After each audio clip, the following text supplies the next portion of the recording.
Thank you guys very much for being here to do this today. Three times the charm. We keep rescheduling. But just for the record, I'm Kelly Stetner with the Black River Action Team, and I'm also with the Ottaquechee Natural Resources Conservation District. So what we started this process a while back with the Lakewise, the Vermont Lakewise program, to review and assess three contiguous properties on Lake Rescue, on Round Pond, that portion of the northern portion of Lake Rescue. And we're looking at some possible designs, some possible recommendations for making each of these properties be more lake friendly and user friendly so that it benefits the property owner, because you buy lakeshore property because you want to live on the lake and you want to see it and you want to use it. But there are ways to do that that will also be beneficial to the lake, protect it, even improve water quality and habitat as well. So we still have those beautiful lakes that we like to live next to. So joining us today, we have Mike Kalin, one of the homeowners, and Annie White. I'm going to get this wrong. Is it Nectar, Vermont? I'm going to let you introduce yourself, Annie. Yeah. You're off on the right foot there. I'm Annie White. I'm an ecological landscape designer. I own Nectar Landscape Design Studio. We're up in more northern Vermont. And I also teach at UVM. Nice. Oh, wow. My 33-year-old daughter is a graduate of UVM. Ah, excellent. Excellent. She loved it. Loved it, loved it, loved it. Oh, good. What did she study? Some funky thing. I think it was environmental economics or something like that. Yeah, yeah. Ecological I'm a economics. yeah, ecological economics. Yeah. I was a business major, so I tend to be quantitative oriented. So it seemed a little squishy to me, but she's had a great education, made great friends, and has a great career. So just can't say enough good things about UVM. Nice. Excellent. So how do you want to launch this, Annie? Do you want to just jump right into maps and jump photos right and your in. thoughts? Yeah, I can jump right into what I have. Okay, I'm going to share my screen. Oh, that's my house. Oh, okay, good. You do see it. Now, was this a Google map or was this from one of the stills of the drone pilot? From the drone footage, yes. Rockingham Recon. That was my friend Mike White. Awesome. Yeah, yeah, he did a great job. This is so much better than you can get from Google Maps, which is really handy to have. And so we start thinking about mapping out these properties. Okay, so let me maybe take a couple minutes to explain a little bit more of my role as a designer here and what this process looks like. So I have done a fairly large number of projects on lake shores, working with private homeowners, looking at opportunities to make their landscapes more lake friendly. So thinking about where we can possibly reduce lawn and bring vegetation back in, any slopes that need to be stabilized. And so for your specific project, Mike, I'm hired as a designer to come up with design ideas and design plans for these landscapes with this grant funded design work opportunity. There's no commitment from you at this point. This is just really to have a designer come in, look at these properties, analyze the property, see what the opportunities are, come up with some design ideas, and then we can have more of a conversation about what you're interested in actually implementing. And then we can also work to see if there's additional grant funding to help with implementation. So where we're sort of at right now is I've visited the properties a couple of times. I've come up with some conceptual ideas for what I think would be good solutions, and then wanted to check in with you, which is what we're doing today, to just get a sense of where the homeowner is interested in seeing some actual implementation, where you may say, nope, definitely not going to do anything there, just to make sure that I don't head too far down a route that's not going to be at all entertained by the homeowner. So today I'm just going to show you some conceptual ideas. So I don't have final designs. These are just just conceptual ideas of what you could do with the property, and we can sort of talk through it, what the challenges may be. Oh, great. Okay. Okay, so you're seeing your site here, and wanted to just give a larger overview too of what we're trying to accomplish with these shoreline and shoreland enhancement designs, restoring layered lakeshore buffer areas with native vegetation, trying to reduce the unused lawn areas. Lawn tends to be a very weak area in the shoreland where there's still a lot of runoff that comes off of lawn. The way that lawn is maintained can have a negative impact on the environment. And I always recognize that the vast majority of homeowners on lake shores are not willing to do away with, sorry,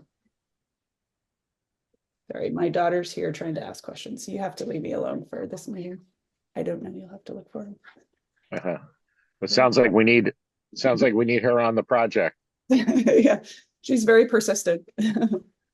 That's good. Get her on the project. She can plant some stuff. Yes. Okay, so lawns are, I was saying most clients, I would say every client I've ever worked with is not willing to sacrifice all of their lawn because it still serves a function for gathering space, for recreational space.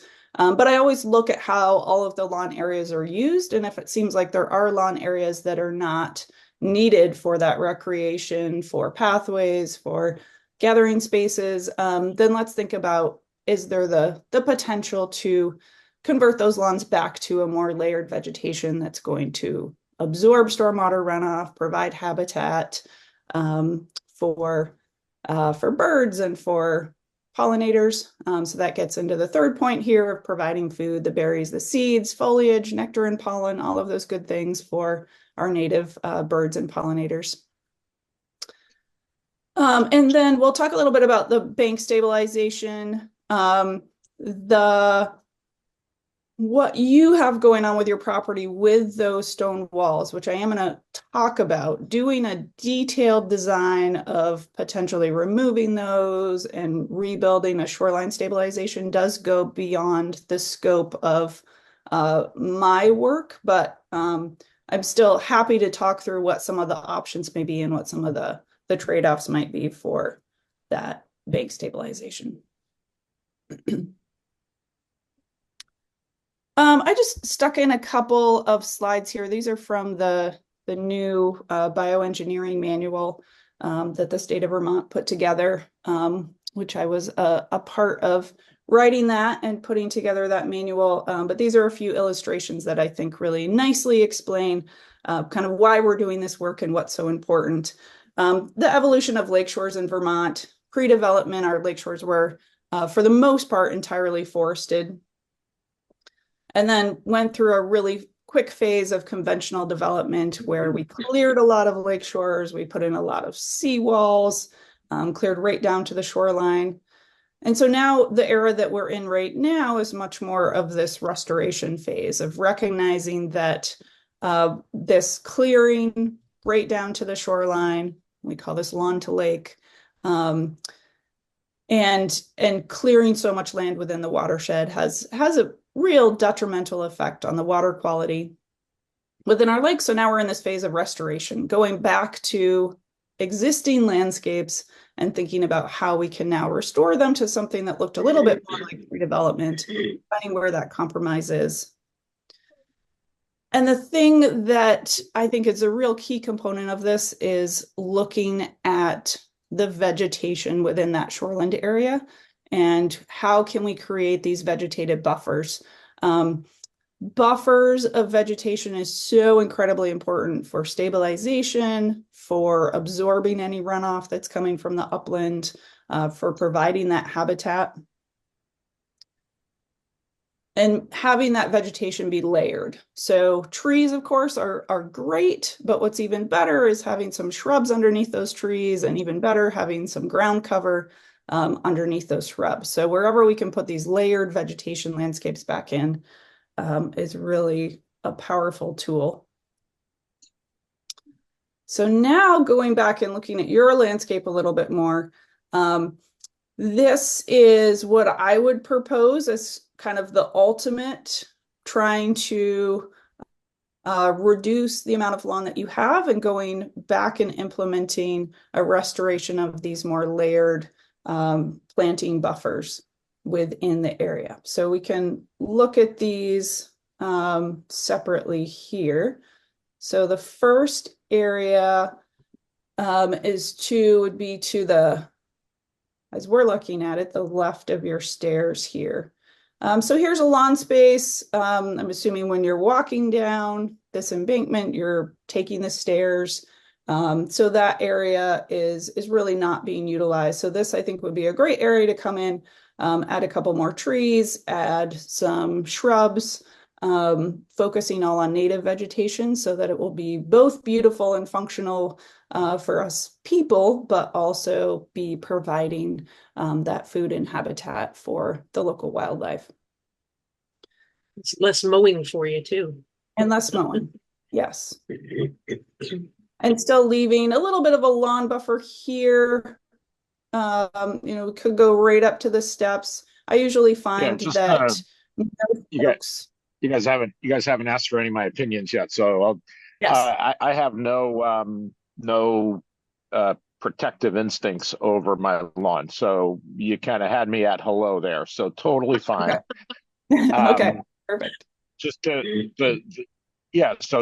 don't need to sell me on that. I'm totally fine. I think the things that I would say I would like to put in as my goals is maintenance. So I don't want to have any kind of vegetation or beds or whatever that are going to require a lot of maintenance, like annual maintenance or weekly maintenance. So I don't think that's going to be an issue. And then, lake view is important. So like kind of the height of the vegetation that you're recommending will be important in my thought process. Yep. Okay. Yes. Excellent.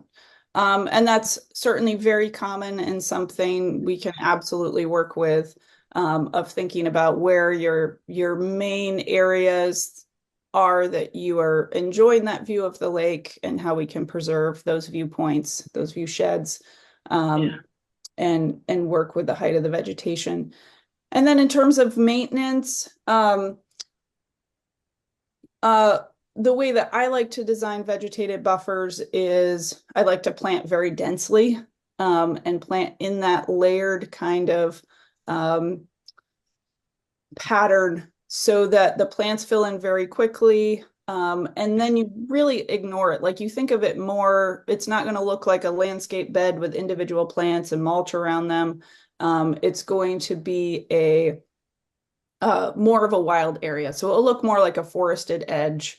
And sometimes that aesthetic it's certainly different than what some people I'm fine with that. It's going to be about the height, not the density. So I'm cool with a more dense thing. We have like in the front of our house, we have that kind of sparse thing, and I really don't love it. So I'm fine with that, but it's going to be the height because I want the view. Yep. And in terms of your views, you have this area underneath the deck. I guess explain to me, what are your key areas where preserving the view sheds is most important? Yeah, I think it'll be the ones towards the front of the lake, not this on the side here. Like this will be kind of fine. I'm going to say not whatever you recommend, but generally speaking, it's the ones towards the front. Okay. Looking straight out from the property. Yep. Okay. Just a quick question, in terms of maintenance, the only thing I can really think of for maintenance might be knowing some invasive plants, or maybe I can come out and visit, once a year or something, or a couple times a year, and just take a quick peek and see, we got some Oriental bittersweet you might want to get out of there. And just real simple, easy, early detection, quick removal. And as long as you just know what they look like and you can pull those out nice and quick. That's totally fine. It's more like the trimming. I don't know exactly what kind of shrubs Annie's talking about, ones that would just grow, or are they shrubs that, require trimming back every year or 3 years or something like that? So just, when we get to that level, I just want to, put that out there as something that I'm curious about. So not a deal killer, just, curious. Yeah. Yep. Yep. And that's something when I make the plant recommendations, I'll keep in mind if it sounds like you'd like to avoid having to trim shrubs in certain areas. So making sure that areas where we don't want anything to get too tall, I simply just don't use plants that would get tall and need trimming. Yeah. Yeah. That's Because something, there are and some I don't shrubs mind. that you can prune Yeah, and back. I don't mind trimming every 2 years or 3 years. I just don't want to trim 3 times a year, kind of thing. Yeah. You know what I mean? Yes. Okay, cool. Yep. I So love that's this idea. one area. So then looking down here, another possibility which would also help provide some stabilization to the actual shoreline would be to extend this buffer going down along the stairs and wrap it around. But I did want to ask you about this fire pit, fire grill, if that was something that you utilized, if there was sentimental value to it, if you were maybe No, willing to let it go. we can let it go 100%. So again, this will start to get into budget items too. Like, there's a cost to ripping it out and all that. So we have no sentimental value and we're happy to rip it out. Okay. Okay. And then my thought for this area would be to, so on the right side here, as we're going down the slope, maybe having some shrubs here, but then moving it into herbaceous, so perennial plants. It would look more like kind of a wetland edge. It wouldn't be entirely wetland, but with a meadow, I guess. Think of it more like a meadow. So nothing more than like 2 to 3 feet tall, maybe. Right. Tops. Yeah. Yeah. So 3 feet. I probably have a little more challenge with this one. And I also have another more of a usability goal, which I know you said is important in your design. So we would like to sit here. Like this is, we want to come down here and have some kind of, I'll say patio. I know you don't love patios, but this is an area where we want to sit and look at the lake. It's kind of like the feature point of looking out on the lake. So that's super important. So taking out that fire pit, which we don't like, incorporating some vegetation, but this has to have like a vista view for us. Okay. So I would love you to incorporate some kind of, where we could put 4 Adirondack chairs and a portable fire pit. This is really important for usability. Okay. Okay. Well, I can rethink this a little bit. A downside of doing a vegetative buffer here, if you do want to be able to sit in Adirondack chairs and look at the lake, a contiguous vegetation buffer here would block those views. Are there ground cover options that could work there? Like really low? Full sun. There's not.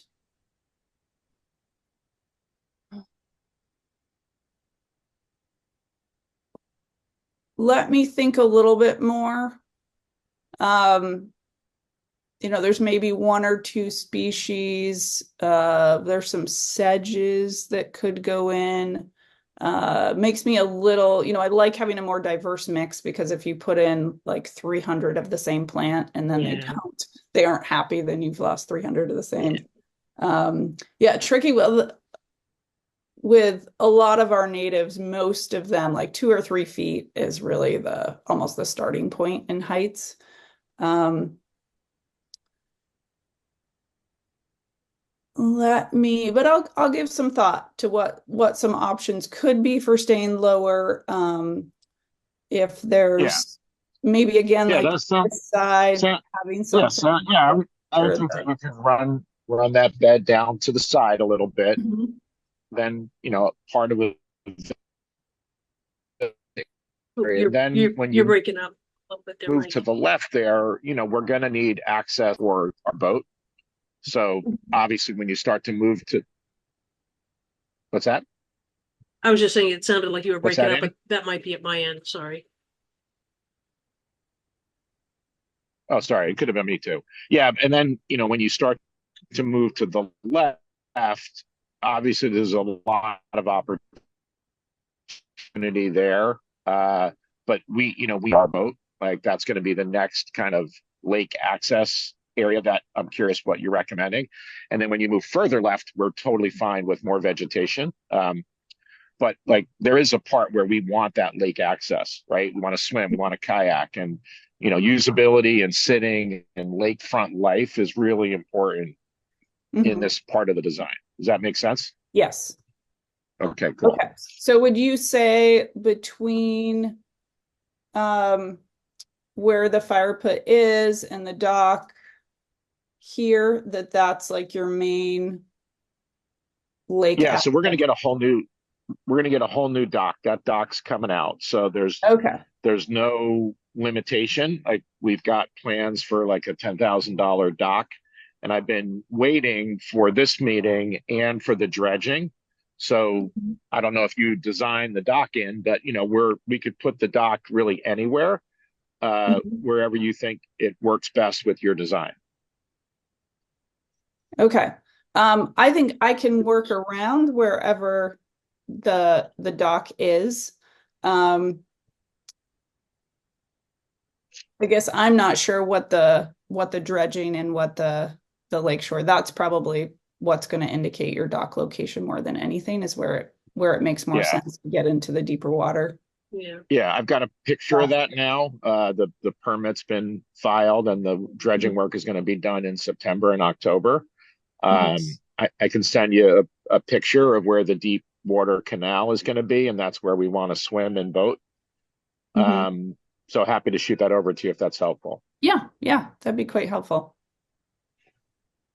Okay, cool. Quick question about the patio seating area. I know that there are, and I'm not sure if this is part of your design or if this might be something that we can talk about. I can talk about with Mike and the grant givers when we start looking at implementation money. Permeable surfaces. Yeah, 100%. It could be gravel. It could be anything. Like It could widely be spaced stones, so there's lots of room in between. 100%. It could be an above ground wood planking that doesn't affect the. I'm open to anything as long as it can functionally sit, for Adirondack chairs. So the material's not important to me. Whatever works best. Okay. Are you open to simply having it lawn, or would you like more of a defined? Yeah, I think we want a defined thing. The problem with the lawn is that, the grass grows and people have to edge around the Adirondack chairs and the grass dies under the chairs. So it doesn't provide, again, I don't need a hardscape definition, but I need something. Okay. Then vegetation. Okay, I think the next area here, and this was something when we were on site, I don't recall looking at this and being like, oh, this is a great area for a buffer. This was more when I came back and looked at the aerial photograph and thought, well, this is maybe another area we could squeeze in here. I think it's less of a priority than these two areas. Yeah. Now, did you look when you go actually into the lake in the river, the mouth of the river? Did you kayak up that lake, up the river a little bit? No, I haven't done that.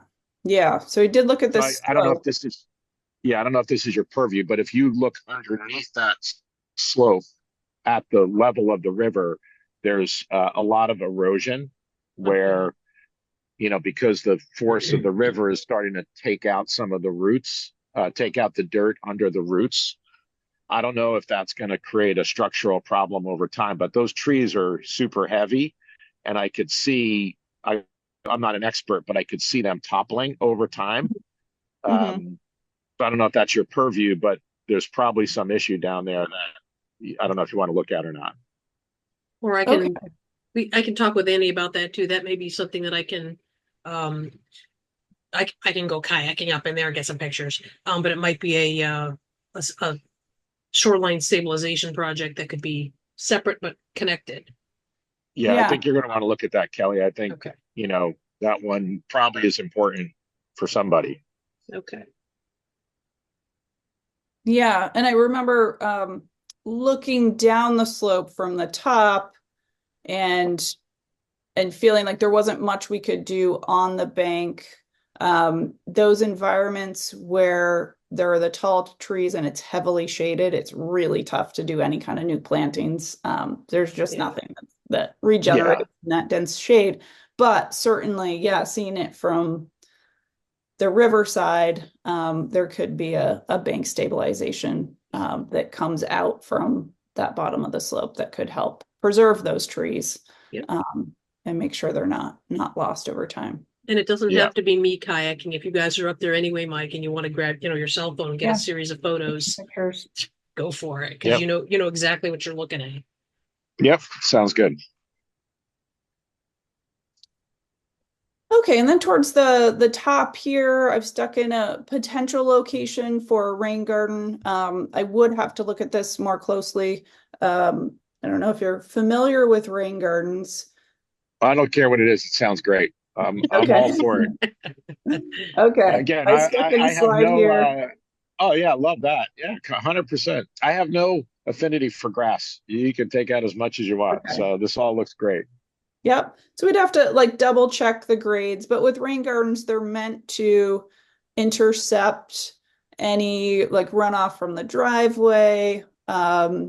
Not sure we Yeah. can pick up anything from your roof. Your roof seems to be pretty tied in, but they look a little bit more like a traditional garden. So they would have some maintenance. Maintenance. Yeah. Yeah, if you want it to continue to look more garden-like, you of course can just let it go and it can be a wild looking garden. But if you want it to stay more, a little bit more polished, there is a little bit of traditional garden maintenance with it. But they're just a slightly depressed area in the ground. So instead of being flush with the landscape, they're a little bit depressed. So during a rain event, they fill a little with water. They're planted with water loving plants that can handle that. Yeah. Very creative. Yeah. Okay. So that would I work get it. well. That's great. In this location, as long as we can make sure that the grades are working here. Yeah, we don't want it to fill up with gravel. That's true. Yeah. My septic is right where that lawn. I don't know if you've seen it, but my septic is where that area is. Okay. Yeah. So we'd have to make sure we're staying outside and giving a little bit of space to the septic as well. Nothing with super deep I end roots. up getting narrower to fit that. Okay, then jumping down to the actual shoreline here. So this is a little bit more complicated. So maybe I'll ask you, Mike, first, what your current thinking is, what you like about this area, what your concerns are. What I like about it, I like thoughts about the wall. I like nothing. I like nothing about this area. Okay. You kidding me? I want to blow it up and start over. You kidding me? Yeah. No, I mean my thought is to the left at the shoreline. My thought was you were going to recommend vegetation on that steep slope part. Yeah. And my thought was you wouldn't really care much about those kind of widely spaced stones. That's just a way to access one side of my property to another. Mm-hmm. And then I've got to do something to fix that wall. Yeah. So that was my starting point, but okay. Happy to consider any other ideas. Okay. So my concern with the wall is that I think it's going to be really tough to reconstruct it properly. It appears to me, just based on a quick visual inspection, that it wasn't installed properly, that it looks like more of a DIY or an inexperienced landscaper. that didn't do the adequate back work. And I stuck in a slide here just to show, a lot of folks are really surprised to know that you need to have, if this is your wall, you need to have the height of your wall plus an additional 2 feet of back drainage behind it, and a perforated pipe for drainage. And if you don't do this, that's where you start to get the walls that will start to tilt over and degrade over time. So let's see, let me go back to this picture. So to reconstruct this, it's really tricky with your existing trees to try to protect the trees that you do have, because this wall is going right up against at least 3 trees. You just can't get that adequate backfill to have a secure wall. So a few options: you could move it down. Yeah, I mean, my concern here is going to be price. I mean, this is where it's going to get, I'm going to think, super costly. Yes. Yep. Walls are very expensive. So, that, I mean, I'm not trying to pre-solve it here because I haven't seen the total budget, but we do have limits. So this will probably, so I'm not opposed to it, but this will probably come down to the funding for the work on this piece. So, we're not opposed to funding, but there's going to be a limit. So, and I know how expensive walls are. Yes. And I do think the reconstruction of the wall would fall outside the purview of what my design would be. And with a lot of these grant funded projects, that would be seen as more of a aesthetic, and would not qualify for any grant funding. So that would be something that would be entirely fall on you as the homeowner. So I'm gonna, again, I'm not opposed to the idea, but I'm not going to pay $15,000 or $20,000 to redo that wall. So and probably we should assume it would be that at least. So probably we should assume it's going to stay. Not fighting the idea. I'm fighting the budget of $25,000.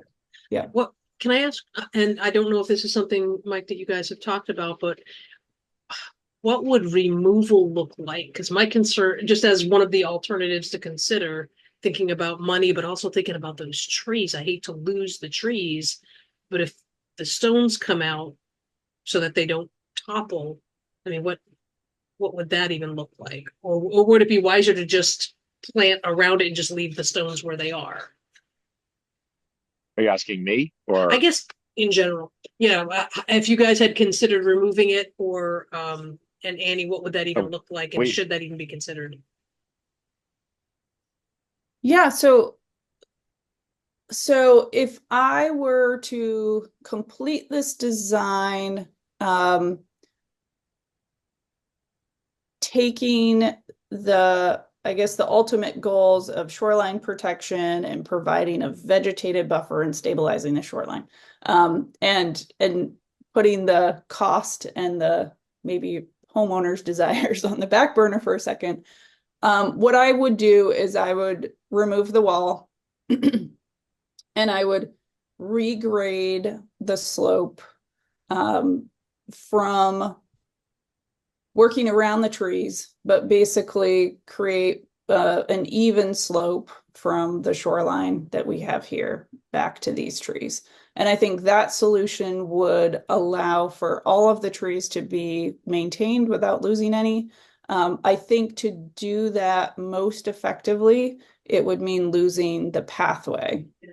So that would be a question for you, Mike. How important do you feel like this pathway is, or do you feel comfortable just having your access sort of separately to the 2 shoreline areas?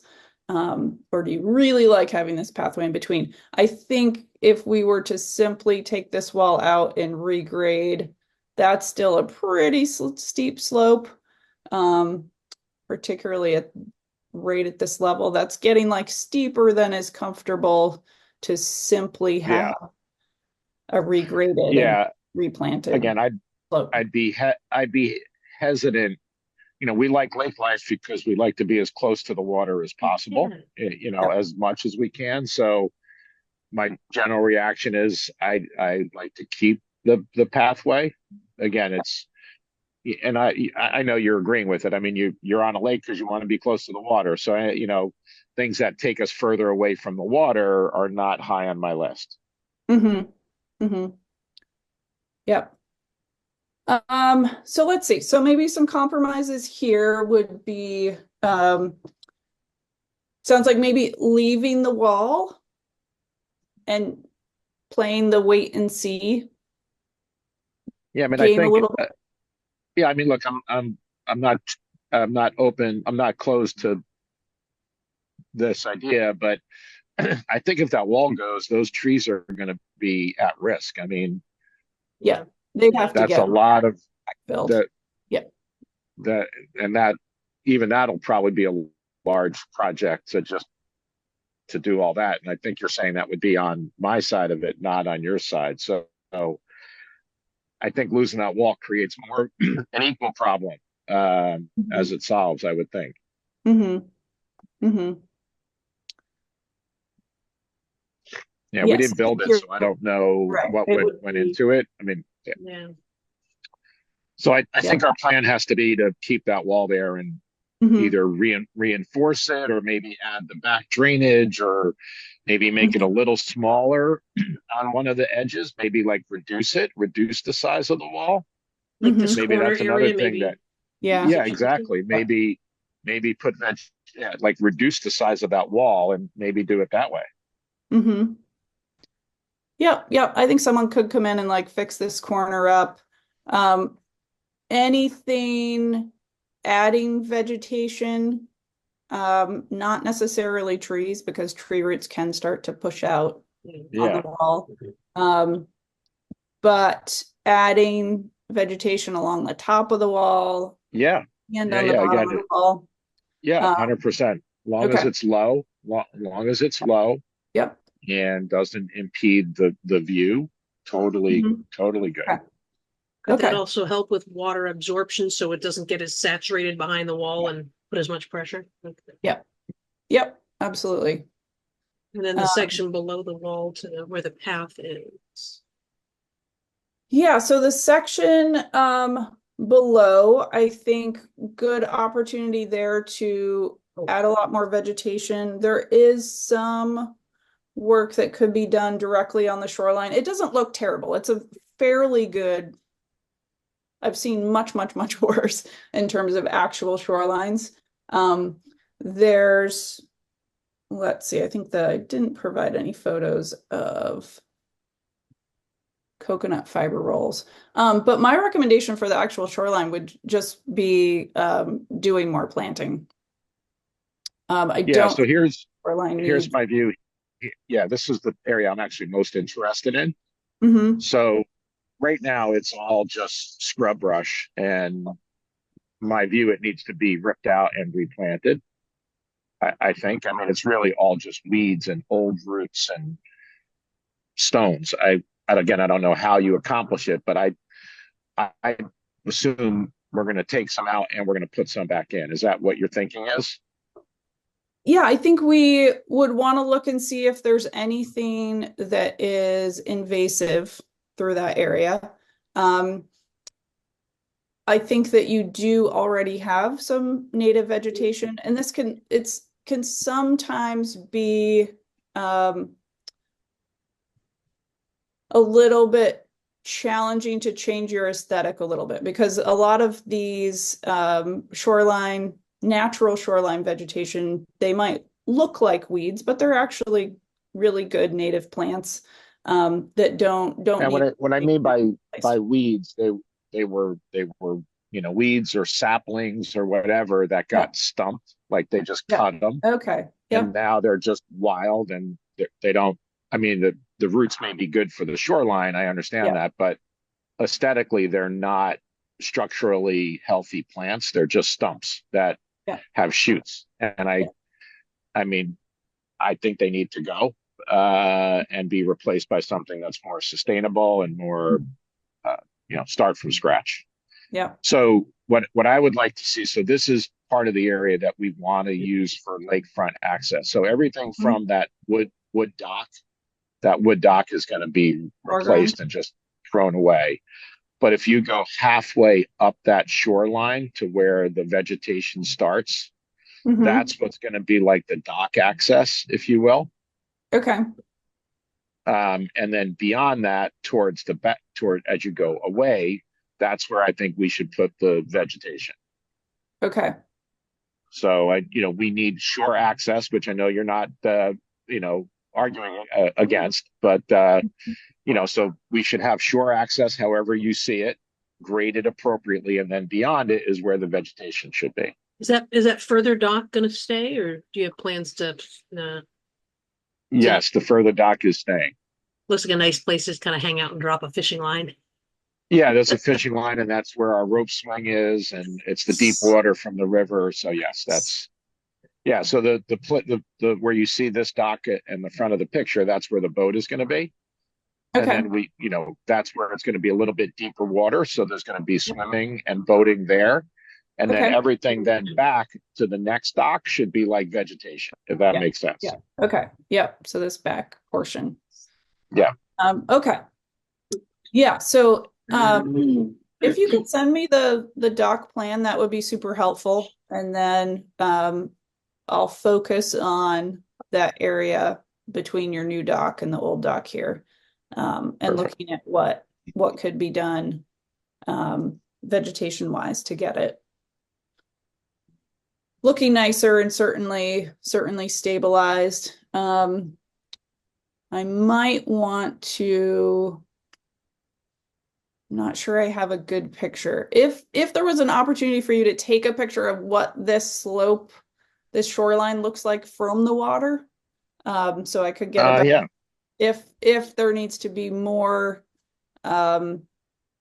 stabilization done beyond plants. Okay. That would be. Will do. I'll be there in 3 weeks, so I can do it then if I don't have a picture in my phone. I'll check my phone. If I have it, I'll send it to you. If not, I'll shoot you one in 3 weeks. Okay. And I'm going to be up on the lakes tomorrow helping Lake Rescue Association scout for submerged hazards.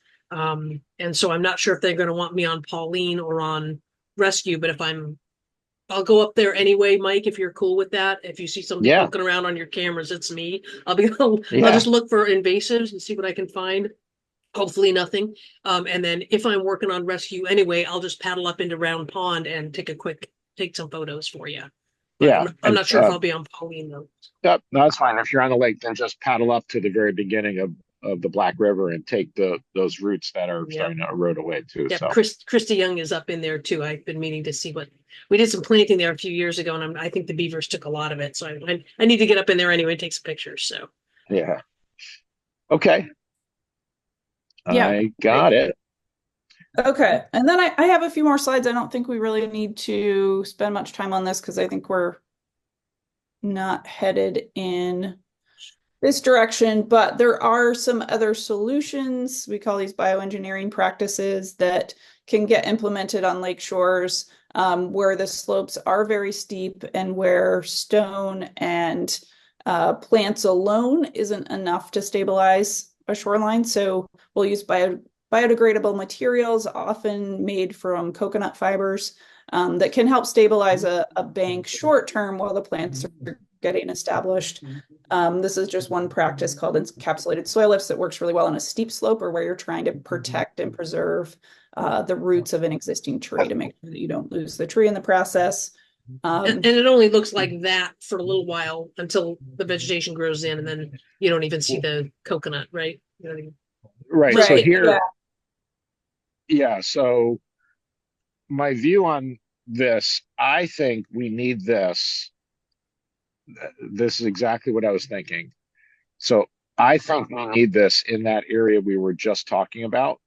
That I think this is exactly what we need, from where my boat and the water access is going to be all the way to that other dock.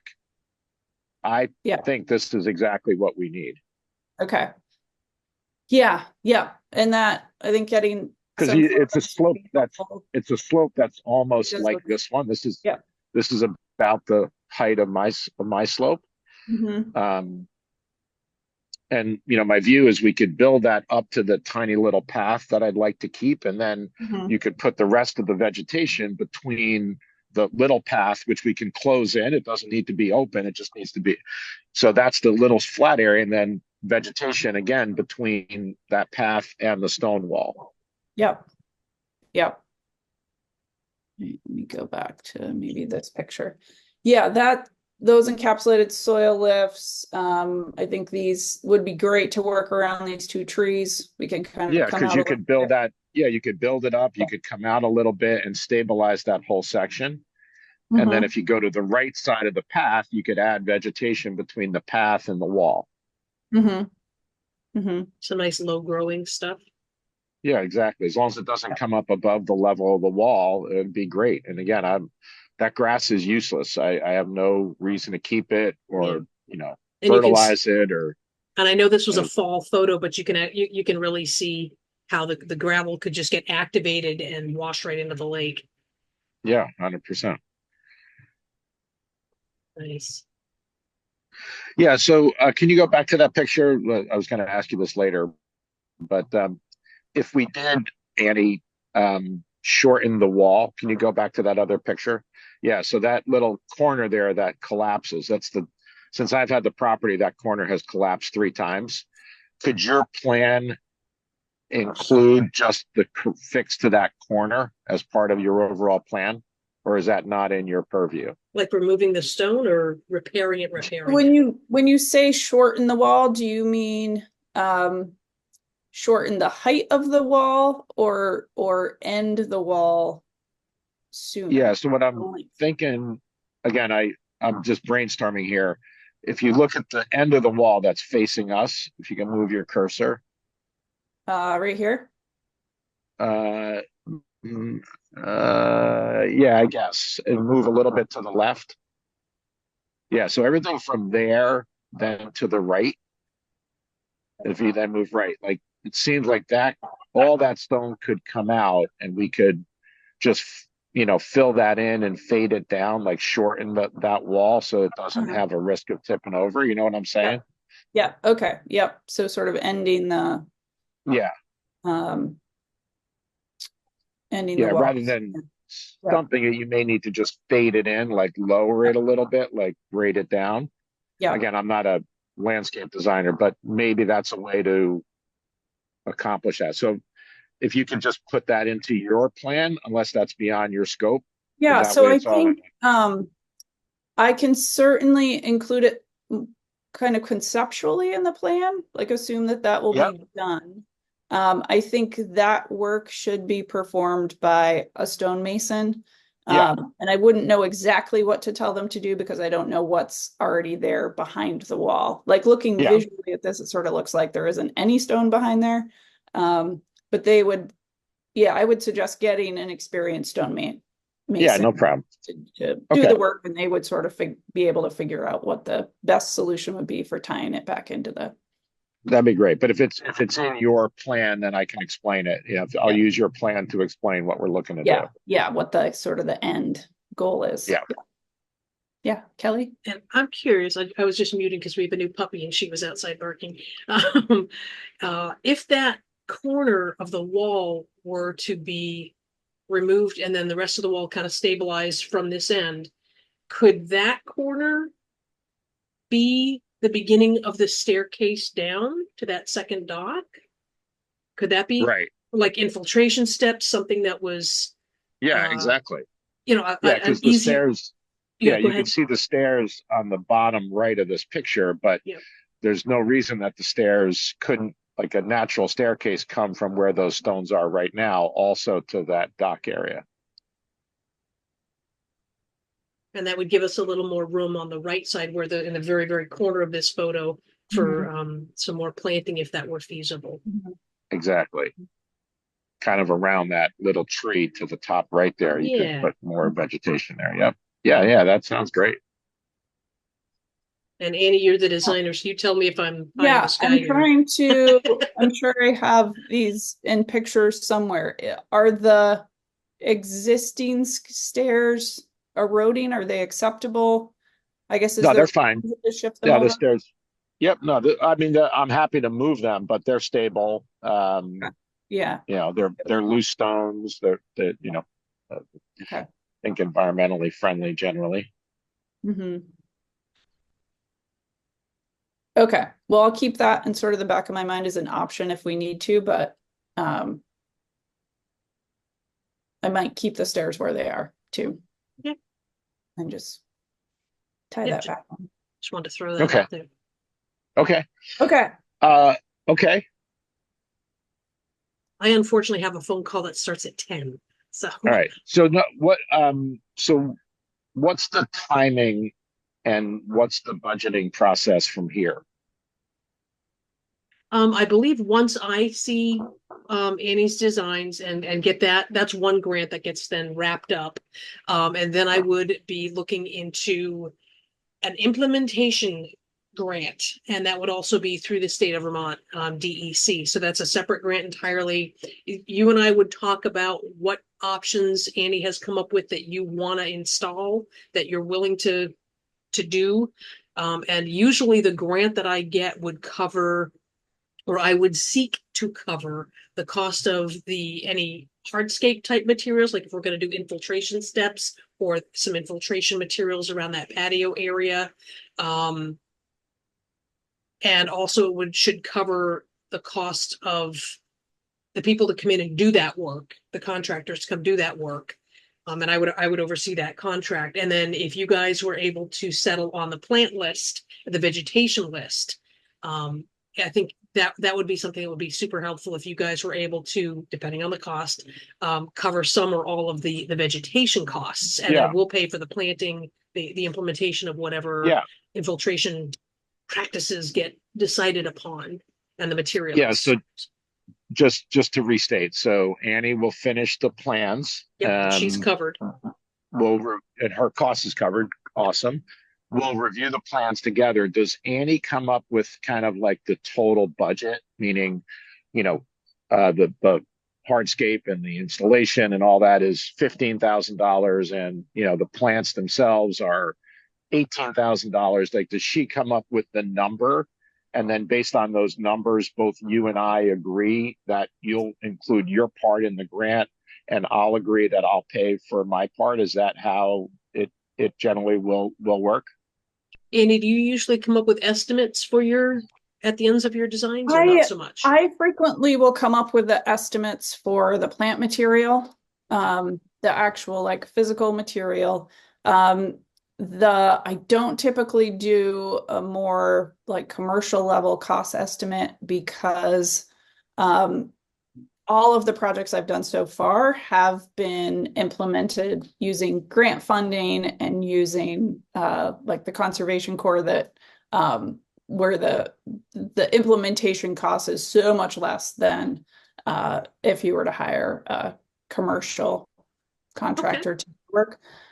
So I think oftentimes, yeah, how it works is it's more sort of going over the design with the homeowner, seeing what they're interested in pursuing, again, knowing that the budget's going to be a factor, then reaching out to some of the implementation crews, and they're the ones that are really good at coming up with the cost estimates for like the shoreline stabilization. And then to do, and there's a lot of, sometimes you can pursue donated plants for projects. Oftentimes with the plant material, we'll end up coming up with a budget and then kind of working backwards from that. If homeowners are willing to put $1,000 into the plants, then I might go back and say, okay, well, we'll get smaller plant material for here, maybe a seed mix. There can be. I don't know what a ballpark is, but I mean, if our part of this was, $3,000, $4,000, I mean, we'd be fine with that. If it's $10,000, we'd be not fine with it. Right. So, I don't want my budget, Kelly, to get in the way of the plan. So the sooner that I can have an estimate, even if it's a range, because I would want to I don't want to be the impediment, right? I don't want to wake up in March of next year and say, oh my God, I had no idea it was that. So Yeah. at some point before we go too far, if I can get an estimate or a cap or a range, Okay. that would be great, because I definitely want to keep this moving. I think this is good for the lake. I think it's good for our property. And clearly, Kelly, you're doing awesome work, and I want to support however I can what you're doing. Thanks. That's all the great stuff right there. Everything all in one sentence. Maybe we could do, Andy, maybe we could do something like priority. You could, oh wait, I think there we go. I'm just thinking maybe we could go through the list of your recommendations and kind of prioritize them. Which ones you think would be kind of quote low hanging fruit? Let's do this soon because it's actually not going to be super expensive, or something that Brat can help with volunteers and with some donated plants, or low cost plants. And then if there's the bigger, heavier lift, like the soil lifts in this area that we're looking at here from the stone wall down, if that's a larger, more complex portion of it, that might be. It doesn't all have to be done in one big grant either. If that could be part of a separate. I'd rather, even if it meant my budget were a little higher, I would rather do it all together. Just say, hey, here's the whole thing. And, again, I have a good budget. I think that I could contribute, but it's not unlimited. So I'd rather just see it all together and just know that we're going to do the whole thing, and, just figure out how to do the whole thing. Cause it's just, you kind of got me a little excited here that I could really we could get a lot of things done. When, and just generally, when would we do it? Would this be spring of 25 or earlier or later? I'm thinking most likely spring of 25, because all these grants take time by the time they put out the request for proposals and they get all the materials together and get it submitted, get all the site visits on, all the permit people who need to come and see that we're not going to encroach into the lake and whatnot, get all that in. And then the grant round has to end. Then they have to review. Then they have to let me know the money's coming. That's when I get to launch. So I'm thinking probably spring. And my only requirement is I would need to have it done before Memorial Day. Okay. Because we have renters and then we use it. So I can't have heavy equipment running around the property. So just factor that into the planning. Okay. Would, well, I'll say in my experience, that may be very tricky in the spring window. Is there a window in the fall? If it has to go to fall 25. Yep, that'd be fine. Maybe we could do part of it in the spring. Maybe we could do part of it in the spring, and then we could finish it in the fall. Yep. Yeah. Okay. Maybe plantings. It's a little early. Right before Memorial Day could be a possibility. I could see the shoreline work might have to be pushed to the fall. Let me ask the folks I have in mind for the soil lift along the shoreline and see not only what their timing is like, but if they could come and do a site visit, get an estimate, and give me an idea what they would need in terms of heavy equipment. Because I hate to, hey, we're going to put it in the rain garden over here, but then we need to have equipment come down through there, and what kind of equipment's involved and how could they access safely and not damage anything. So, perfect. Yeah. All right. I'll reach out to. All right, everybody. Thank you so much. Kelly, do you live around Lake Rescue? I live down in Springfield. Springfield. So it's I feel like I know you, like you're like a neighbor. So. Oh, thank you so much. I do. I feel that way. I'm up in Ludlow Cavendish an awful lot in the last year. Had a couple of people say, you should move up here. Yeah. Well, this was great, guys. I have to run for a 10 o'clock meeting also. So if you have any other questions or anything you need from me, just please let me know. Great. Annie, did you have anything you wanted to wrap up with really fast? No, I think this was super helpful. Great. Thank you for all of the input, Mike. Awesome. I feel like I have good direction. I'm going to write down some notes right now so I don't forget anything. Keep moving along. Awesome. Thanks, guys, so much. I'll stop recording. We'll talk soon. Have a great weekend. Take care. Bye-bye.